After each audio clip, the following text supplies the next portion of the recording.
আসসালামু আলাইকুম। ওয়ালাইকুম আসসালাম। আপা, আপনার নাম কি? মোসাম্মদ রিয়া আক্তার। আপনার বাবার নাম? মোহাম্মদ আলাউদ্দিন। আপনার মায়ের নাম? মোসাম্মদ জাবেনা বেগম। আহ, আপনি গত 6 মাসের ভিতরে ডাক্তার দেখানোর কোনো প্রয়োজন হয়েছে? না। সুস্থ আছেন? জি আলহামদুলিল্লাহ। হার্ট, ডায়াবেটিস, প্রেশার এগুলো কোনো প্রবলেম আছে? না আলহামদুলিল্লাহ, আমি অনেকটা সুস্থ আছি।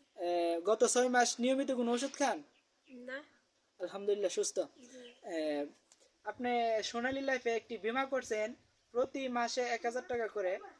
এটা কত বছর মেয়াদে? 10 বছর। হ্যাঁ। এতে নমিনি করছেন কাকে? আমার হাজবেন্ডকে। আপনার হাজবেন্ডের নাম কি? মোহাম্মদ মামুন মিয়া। হ্যাঁ। আপনি সিগনেচার ফাইলে কি আপনি নিজেই স্বাক্ষর করছেন? জি। আহ, তাহলে আপনার মোবাইল নাম্বারটা কি বলতে পারবেন? জি। বলেন তো আপনার মোবাইল নাম্বারটা। 017-945-20415। আর কোনো নাম্বার আছে? জি, পরবর্তী আমার হাজবেন্ডের নাম্বার দিছি। আচ্ছা, বলেন তো ওই নাম্বারটা। 0175-0066416। ধন্যবাদ আমাদের সোনালী লাইফের সাথে থাকার জন্য। আসসালামু আলাইকুম আপা। ওয়ালাইকুম আসসালাম।